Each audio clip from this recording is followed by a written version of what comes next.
Vamos falar sobre esse Bad Blood de 2024. Tivemos CM Punk vs Drew McIntyre e um main event com um grande retorno. Ou melhor dizendo, dois. Mas e o evento no geral? O que eu achei? É isso que eu vou compartilhar com vocês. Não se esqueçam, pessoal, deixem o like. Caso vocês tenham gostado, deixem o like, coloquem aqui nos comentários as impressões de vocês a respeito desse evento, porque eu quero saber, já que foi um evento que eu vejo que dividiu algumas pessoas. Né? Dividiu, não, algumas pessoas não, né? Dividiu a IWC no geral.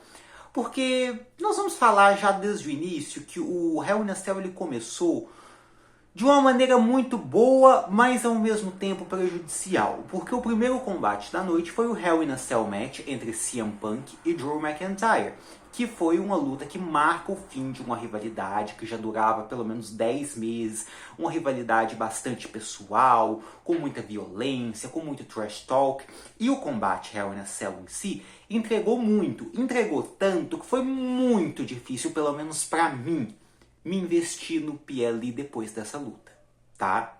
Esse é o problema. Quando você coloca uma luta com um background tão grande, que consegue entregar da maneira como esse combate entregou, você tem que tomar muito cuidado com a posição que você coloca ela no seu card. Algo semelhante aconteceu, obviamente, devido às suas proporções, na WrestleMania 18, quando o The Rock enfrentou o Hollywood Hulk Hogan, né, numa luta de Icon versus Icon. E aí o main event foi um combate entre o Triple H e Chris Jericho pelo título da WWE, que pouca gente ligou. Por quê? Porque as pessoas investiram tanto naquele combate do Hogan e do Rock, que ficou muito difícil você prestar atenção no que veio depois. A mesma coisa da WrestleMania 25, Undertaker contra Shawn Michaels. Depois nós tivemos duas lutas pelo título mundial. E aqui aconteceu exatamente isso. Vamos falar da luta. CM Punk e Drew McIntyre. Foi um combate de aproximadamente 31 minutos. Foi um combate que eles usaram a cela, usaram chaves de fenda, usaram a mesa, usaram a cadeira. Teve tudo que se esperava na conclusão de uma rivalidade tão pessoal como foi a deles. É Bad Blood. Teve sangue? Sim, teve bastante sangue, como há muito tempo não tinha na WWE. Teve os momentos de finishers, teve as provocações, obviamente. O Drew McIntyre levou os pedaços da pulseira do CM Punk, obviamente, teve muito mais, porque, oh, meu Deus do céu, tanto de pedacinho da pulseirinha que tinha. Teve low blow, e no final, de uma maneira simbólica, o CM Punk fez o Drew McIntyre engolir os pedaços da pulseira, igual o McIntyre tinha feito com o Punk. Colocou uma corrente no joelho, aplicando um terceiro Gold Sleep do McIntyre, vencendo a rivalidade. Da maneira como eu esperava, o CM Punk é uma estrela muito valiosa, voltou há pouco tempo na empresa, a empresa precisa que ele continue sendo visto de uma maneira credível para continuar a construir grandes lutas, igual, por exemplo, o CM Punk contra Gunther pelo título mundial, o CM Punk contra Seth Rollins, eventualmente CM Punk contra Roman Reigns, se assim quiserem, daqui a um certo tempo, não por agora, né? Então, é necessário. Já o Drew é um personagem que cresceu muito mesmo com derrotas, porque o personagem dele é um personagem conspiracionista, hipócrita, que de certa maneira cresce muito com as falhas. O Drew faz o melhor trabalho de sua carreira, mesmo perdendo, até melhor do que quando ele vencia, que quando ele era campeão da WWE, onde o personagem dele não tinha uma ligação tão forte com o público. Curiosamente, nem tinha público nas arenas quando o Drew McIntyre foi campeão, mas a gente vê pelas próprias redes sociais em si. Esse é o melhor papel da carreira do Drew McIntyre. E levando em consideração que o Drew lesionou nessa Hell in a Cell, até então a gente não sabe a gravidade dessa lesão, eu acredito que para vender esse combate, o Punk e o Drew vão ficar ausentes da programação da WWE por um certo tempo, até pro Rollins e o Bronson Reed ter o confronto deles em televisão. E aí depois a gente pode ter CM Punk contra Gunther, até que finalmente CM Punk contra Rollins, né? Vai ser um ótimo início de PLE. Ótimo, não me leve a mal. Só que não era para ser um início de PLE. Essa é a questão, entendeu?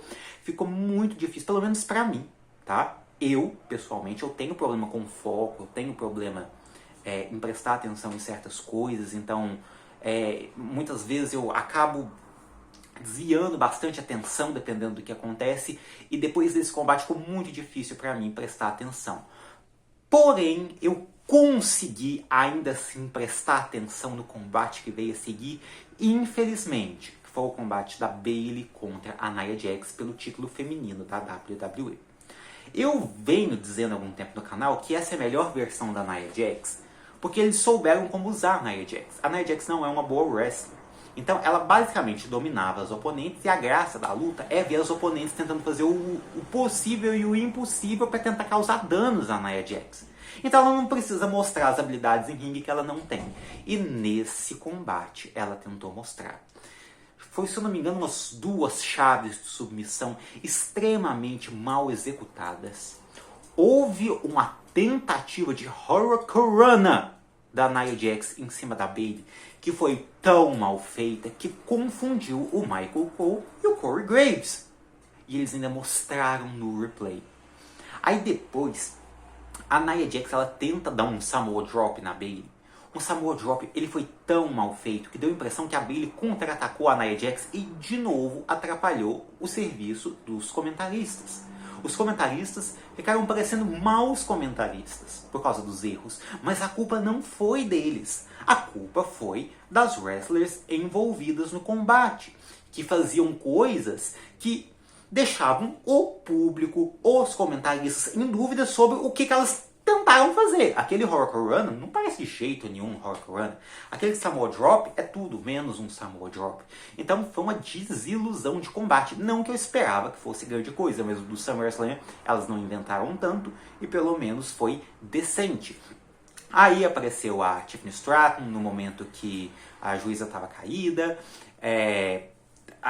Deu a entender para a Nia Jax, quando a Nia Jax viu a Tiffany Stratton, que a Tiffany estava tentando fazer um cash, mas não foi o caso. A Bayley tentou um roll-up, não conseguiu. E quando ela ia neutralizar a Nia Jax, a Tiffany Stratton distraiu a Bayley, permitindo que a Nia Jax vencesse com uma Annihilator. A parte da Nia com a Tiffany é muito mais interessante do que esse combate propriamente em si. Só um minutinho.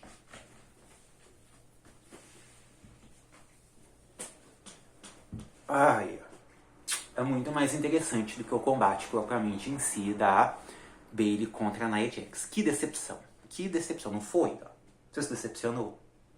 O Dobby também se decepcionou bastante, mas pelo menos a gente continua nessa da Tiffany, se ela vai ou não fazer o casting na Nia Jax. Aí a gente vai pro terceiro combate da noite, que foi um ponto baixo. Finn Balor contra Damian Priest. O ponto foi baixo por causa da qualidade da luta em si? Não.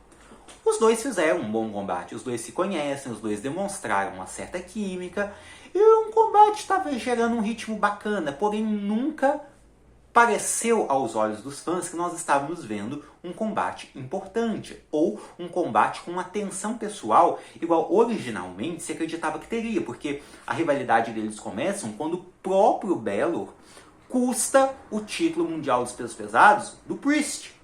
Só que eles nunca conseguiram construir o Balor como uma ameaça suficiente. E nesse combate eles provaram isso. Por quê?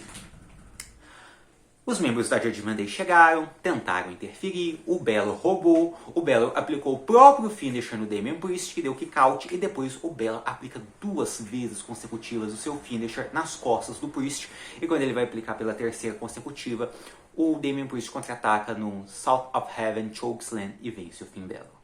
Olha, eu já esperava que o Priest fosse vencer o Balor, sinceramente. Sabe por quê?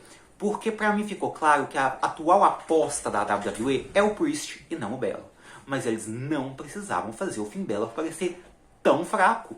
Por que não fizeram o combate sem interferência? Teria sido muito melhor. Mas não, eles enfraqueceram muito o Finn Balor. E esse que vos fala nem é um grande fã de Finn Balor, tá? Mas foi totalmente desnecessário a maneira como eles trataram o Balor. Pelo menos foi o reflexo da rivalidade deles, né? Uma rivalidade onde claramente um é bem superior ao outro, né? Então, em questão de booking, foi desnecessário. Não vou dizer que foi horrível também, porque a essa altura, igual eu falei, o Finn Balor não é levado muito a sério e eles querem apostar no Damian Priest, mas havia uma maneira diferente de ser feita. Antes de ter feito um combate sem interferência, teria sido muito melhor.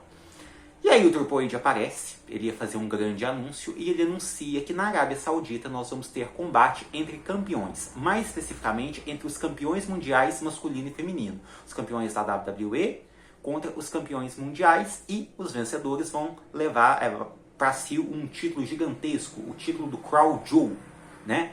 Um título que dividiu pessoas, algumas pessoas, principalmente na IWC americana, queria que fosse um título de midcard feminino, enquanto outras pessoas até gostaram da ideia. Eu sou do time que acha que ainda é cedo para um título de midcard feminino, tá?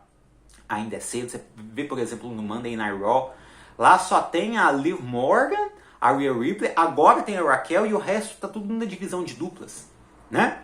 Então eu acho ainda que é cedo. Eu entendo a frustração de certas pessoas, mas nesse momento eu vou dizer pra vocês que eu gostei. Eu gosto de combate entre campeões. Isso acontecia no Survivor Series, só pelas brands, e dessa vez vai acontecer entre eles. E vamos levar um títulozinho.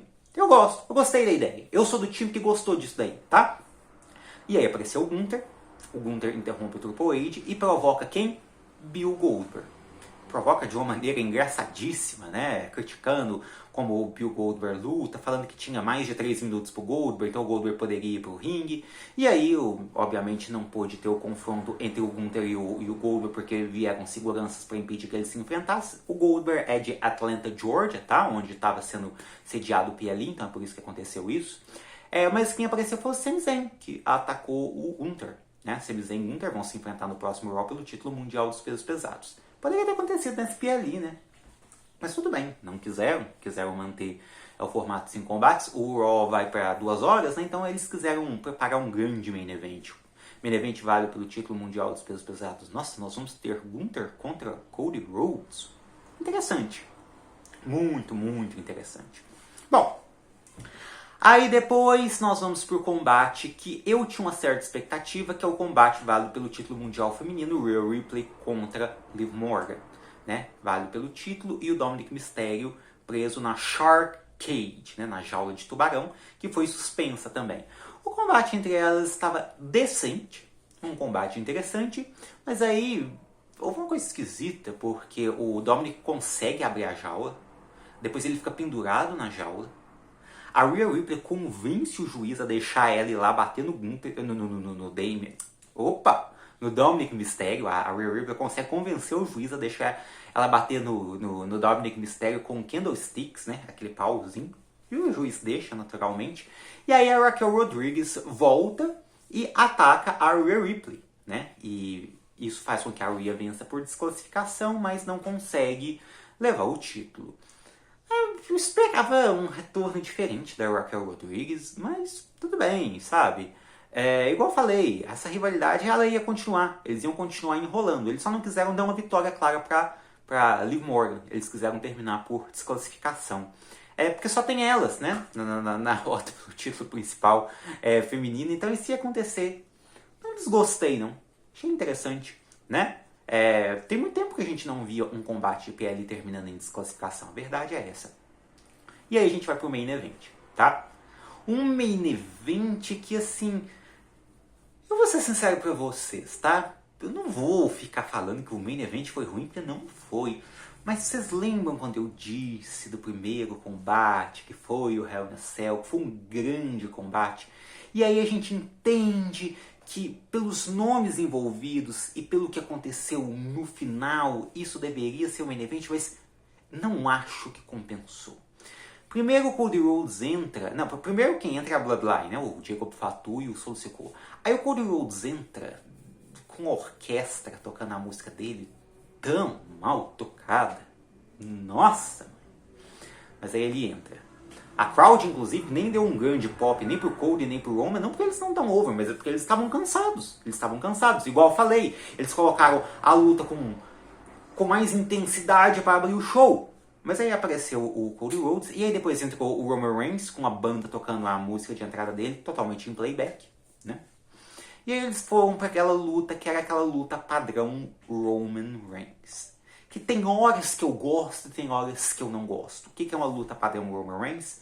Lenta no início, lenta, e depois ela toma um certo ritmo.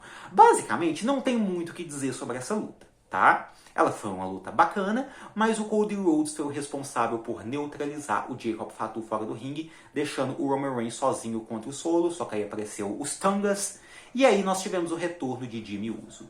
Tendo o retorno de Jimmy Uso, isso fez com que eu tivesse o único combate que eu errei o resultado. Eu achei que para continuar a rivalidade, o Solo Sikoa ou o Jacob Fatu fariam um pin do Roman Reigns, porque eu achava que o Kevin Owens ou o Orton ia atrapalhar o Rhodes. Teve até um heel turn do Kevin Owens contra o Cody Rhodes depois do show, né?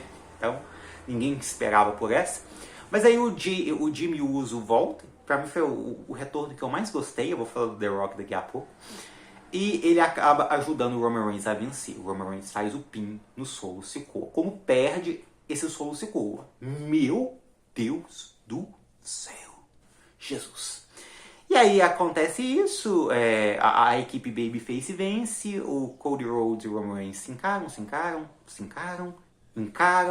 e aí eles estão indo embora. Aí a Bloodline, né, essa nova Bloodline, ataca o Cody, o Roman Reigns fica em dúvida se vai ajudar ou não, o Jimmy convence o Roman Reigns a voltar, eles vão lá, salvam o Cody Rhodes, aí de novo o Cody e o Roman se encaram.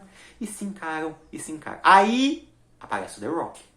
Ok, é por isso que é o main event, o The Rock chegou, com certeza ele vai atacar alguém, ele vai falar alguma coisa, ele olhou pro ringue, fez a contagem de 3, 2, 1, a música dele tocou, ele foi embora.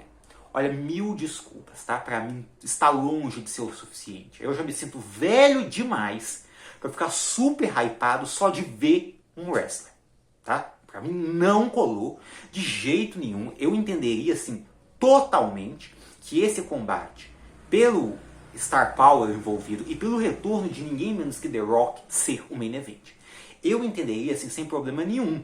Tá? Sem problema nenhum, porque ficaria muito difícil você prestar atenção no show depois disso. Foi o que eu falei no início do vídeo, né? Você tem que tomar cuidado com o que você coloca no início ou no meio do seu show, para você não comprometer o restante do show. Mas o The Rock só aparecer e ir embora não é o suficiente para mim. Foi pouquíssimo para não dizer nada. Nem precisava ter acontecido. Desculpa, não precisava ter acontecido. Não teria feito falta nenhuma. Eu gostei muito mais do retorno do Jimmy Uso, que teve um propósito na qualidade do show, no andamento do show, do que o retorno do The Rock, que foi um retorno inútil. O retorno do The Rock foi um retorno inútil. Nem lá naquelas press conference, lá ele participou. Ele só apareceu, fez 3, 2, 1. Para mim, foi uma perda de tempo. Antes nem ter tido. Sério. Antes não ter tido, pra mim não fez falta nenhum, pra mim ele não voltou, pra mim a gente continua na mesma, não fez diferença nenhuma, não aconteceu nada. Então eu confesso que esse final me deixou um gosto um pouco amargo na boca, tá? Foi um PLI no geral razoável, tá?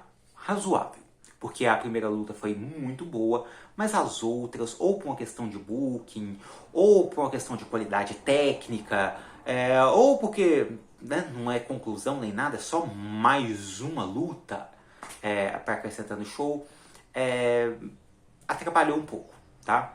Foi um dos PLIs da gestão Triple H que eu menos gostei. A verdade é essa, infelizmente.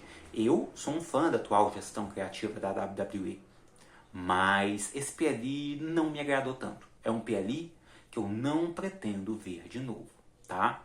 Não porque foi ruim, mas porque, pra mim, faltou muito, teve decisões equivocadas e teve momentos pouco memoráveis. O próprio retorno de ninguém menos que The Rock, pra mim, não valeu de nada, tá? O retorno do Bray Wyatt naquele Extreme Rules foi muito melhor, o do CM Punk no final do Survivor Series, pelo contexto, foi muito melhor, pelo tempo que ele estava fora da companhia.